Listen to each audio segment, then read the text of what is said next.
I kept my hands still in my lap the whole drive there.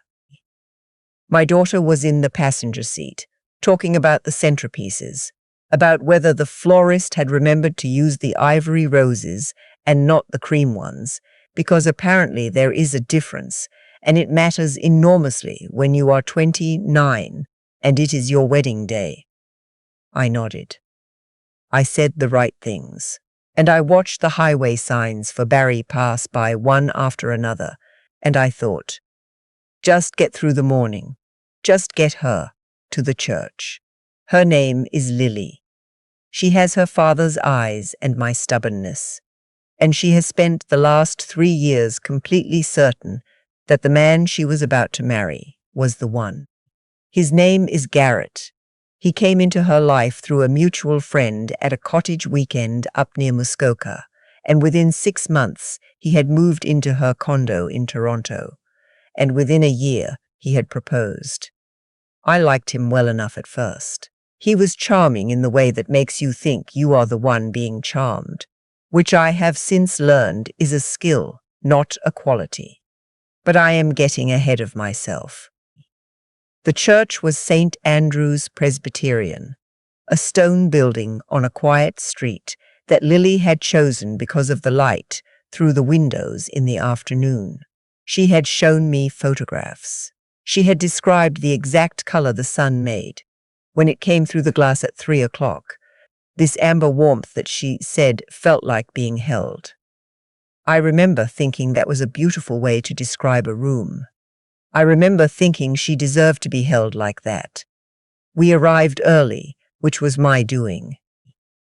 I had learned a long time ago that arriving early gives you the texture of a place before it fills up with people and noise.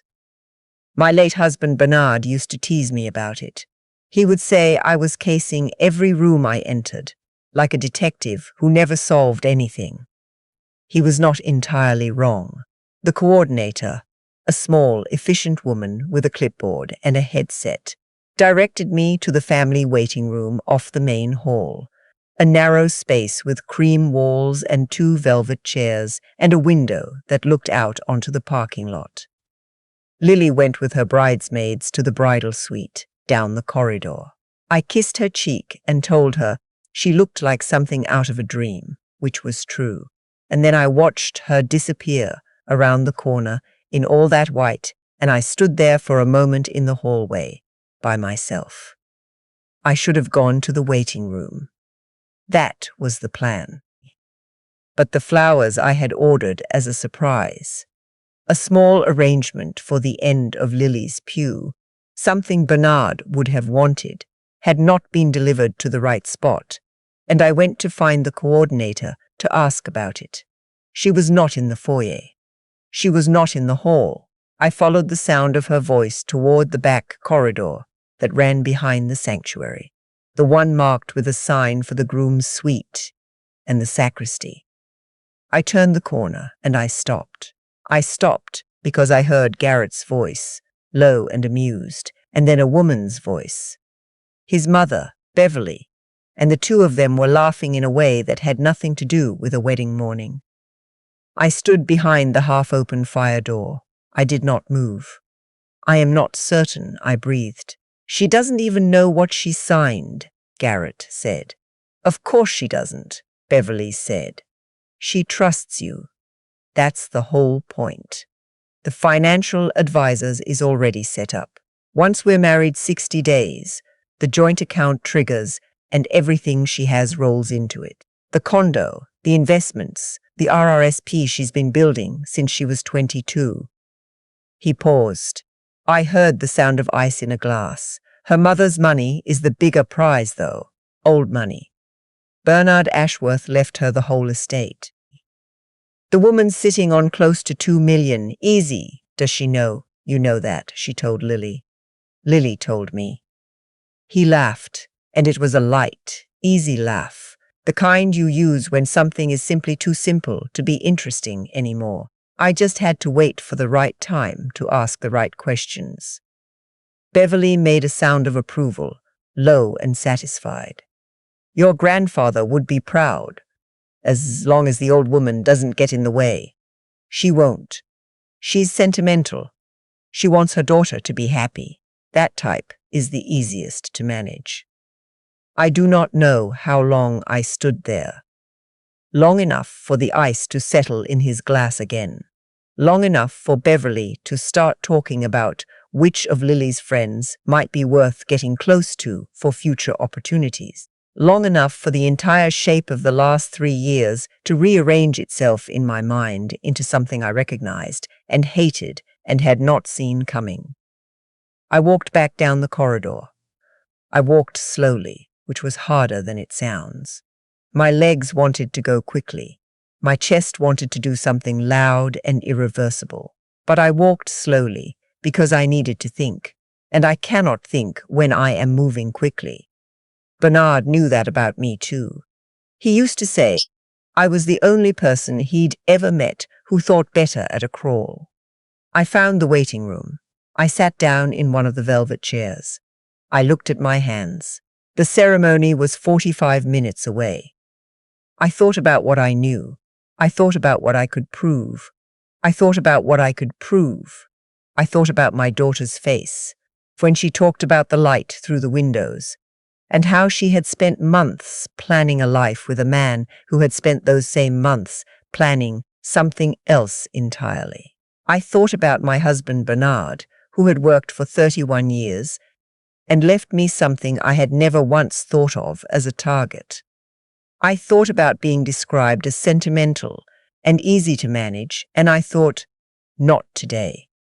I did not have a recorder, but I had my phone, and my phone has a voice memo application I had never once used, and I am 63 years old, and I know how to figure things out when I need to.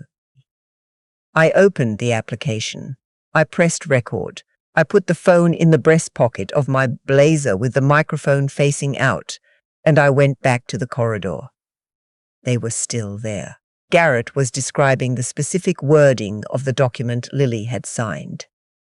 Something she'd believed was a rental insurance update, presented to her the previous Tuesday evening after dinner, slipped in with 2 other forms that were legitimate. His mother asked if he'd had a lawyer look at it. He said a lawyer he knew had drafted it. He said it was clean. I stood behind that door for 6 more minutes. I know because I checked the time when I walked away. The coordinator found me near the foyer and told me the flowers had been sorted. I thanked her. I told her I needed 5 minutes before things got started. She nodded and moved off with her clipboard. I went to the bridal suite. Lily was sitting in front of a mirror while one of her bridesmaids touched up her hair. She looked up when I came in, and her face did the thing it has always done when she sees me. This quick, reflexive softening, like a muscle she's been holding tight, finally lets go. She has done that since she was small, since before she could know she was doing it. "Mum," she said. "Is everything okay?" I asked her bridesmaids to give us a moment. They looked at each other and filed out, and when the door closed, I pulled a chair close to hers, and I sat down, and I told her I needed to show her something before she walked down that aisle.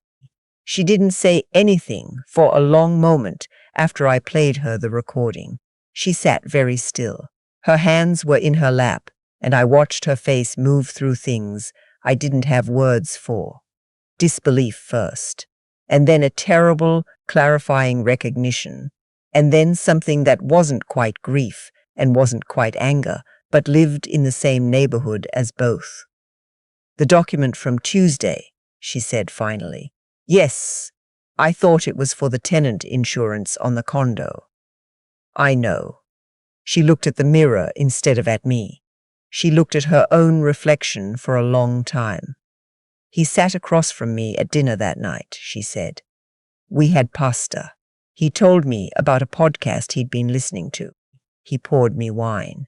She stopped. "And the whole time, yes, how long have you?" "An hour ago, less." She looked at me then. "You went back to get more." I needed something that would hold up. She made a sound that might have been a laugh, except it wasn't.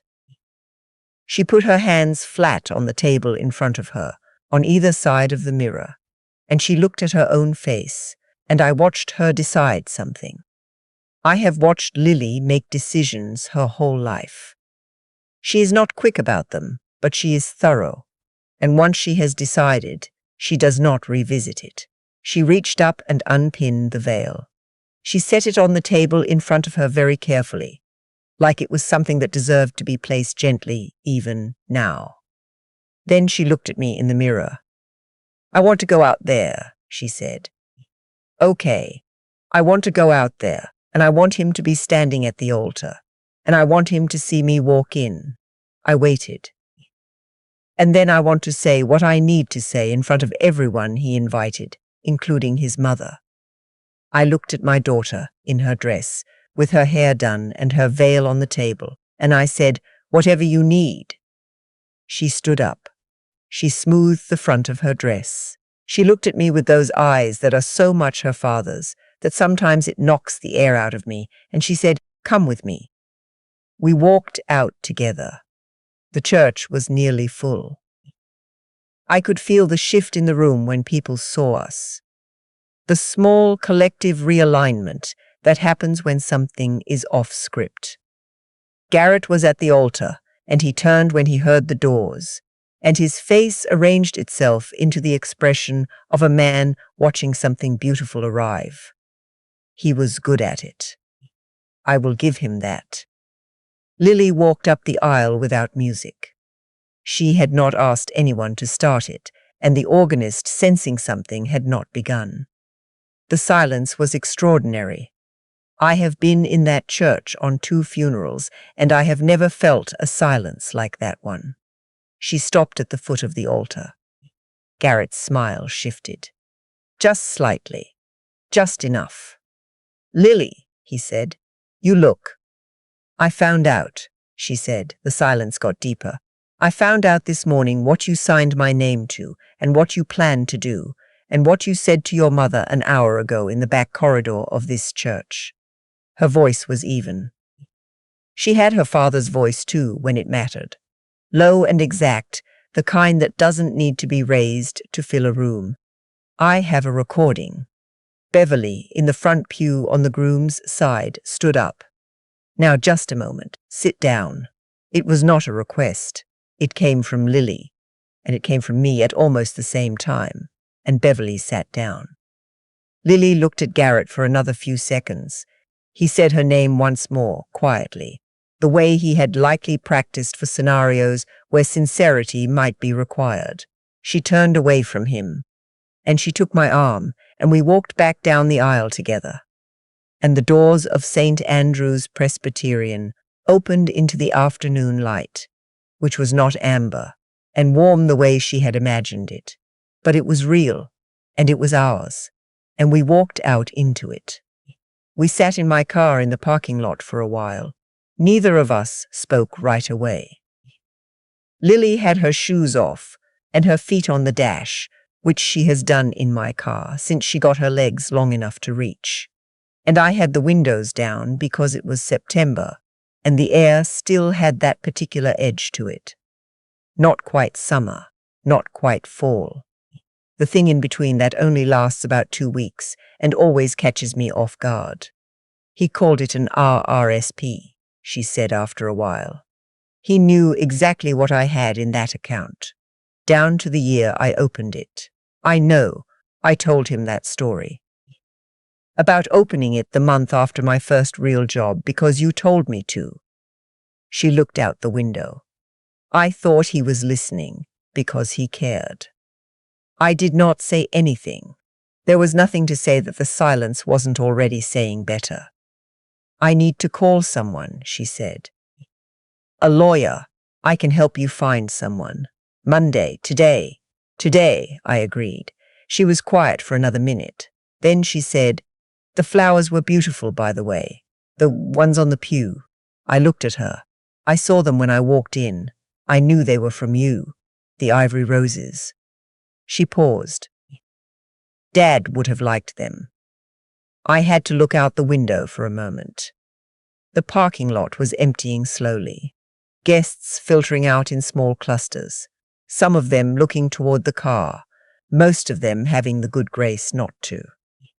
The coordinator stood near the doors with her clipboard, and for once she looked entirely uncertain what to do next.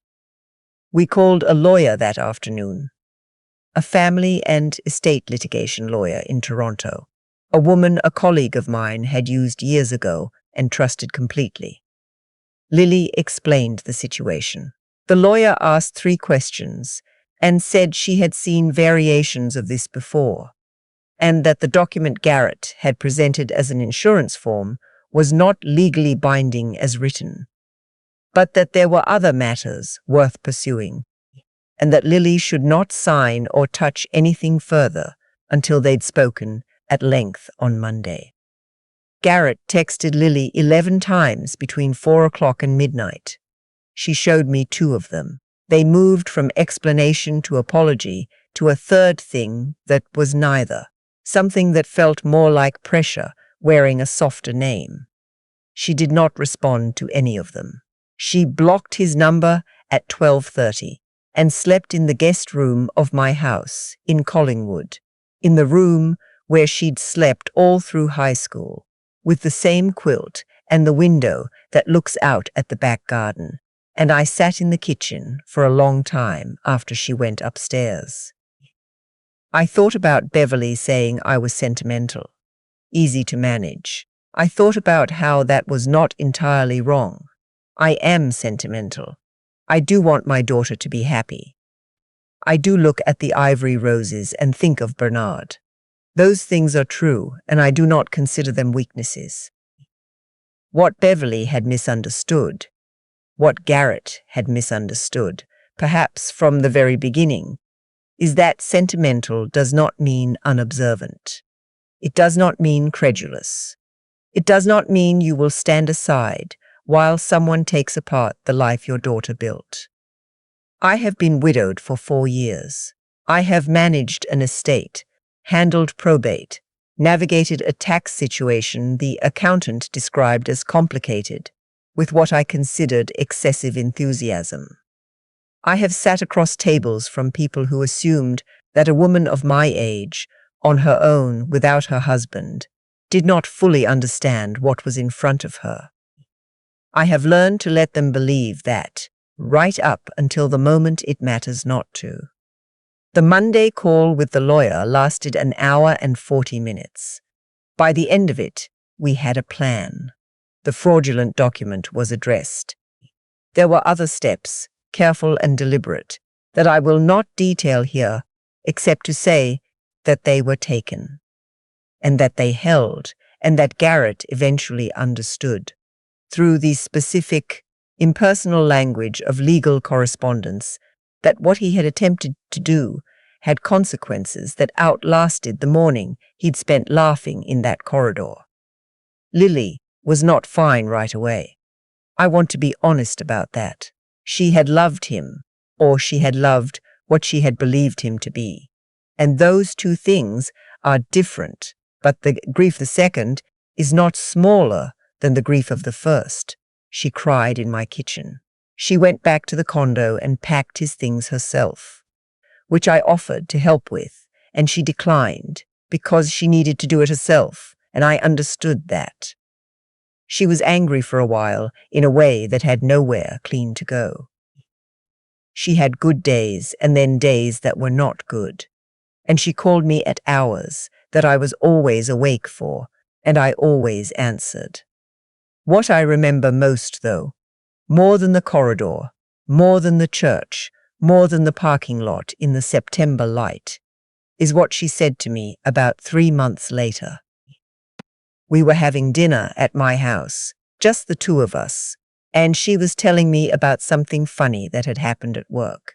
And she was laughing, a real laugh, the unself-conscious kind, and then she stopped and looked at me across the table. I keep thinking about you going back, she said.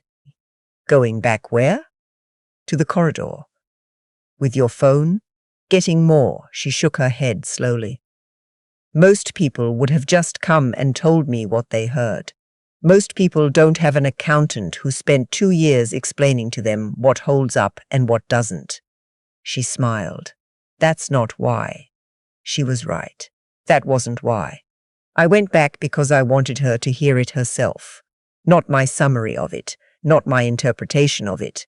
His voice, his words, his laughter. The specific timbre of a man who believed he was safe. I wanted her to have the thing itself, unfiltered, because I knew that someday, at some dinner table, at some 3 a.m, at some moment when doubt is easier than clarity, she would need to know exactly what she had heard. Not what her mother told her she heard. What she heard. That is the whole of it. Not the money. Not the humiliation in the church, though I confess I do not feel entirely sorry about that. It was that she had something true to hold on to, something that did not shift when other things did, something that was hers, that no one could quietly revise. She is doing well now. She bought a place in Leslieville, a little semi-detached, with a south-facing backyard. She has already filled with more plants than any space can reasonably sustain, which is completely typical of her. She calls me on Sunday evenings. She is careful now in a way that I hope does not make her closed, only discerning, which is a different thing. I tell her that whenever she needs to hear it, Bernard would have handled that morning differently. He would have walked straight up to Garrett in the corridor and said his piece directly, and it would have been righteous and loud and completely unusable in any legal proceeding. He was like that. He was the kind of man who could not hold something dishonest in his hands without wanting to throw it. I am not like that. I held it carefully. I carried it exactly as far as it needed to go. That is what I have to offer. Not fury, not force.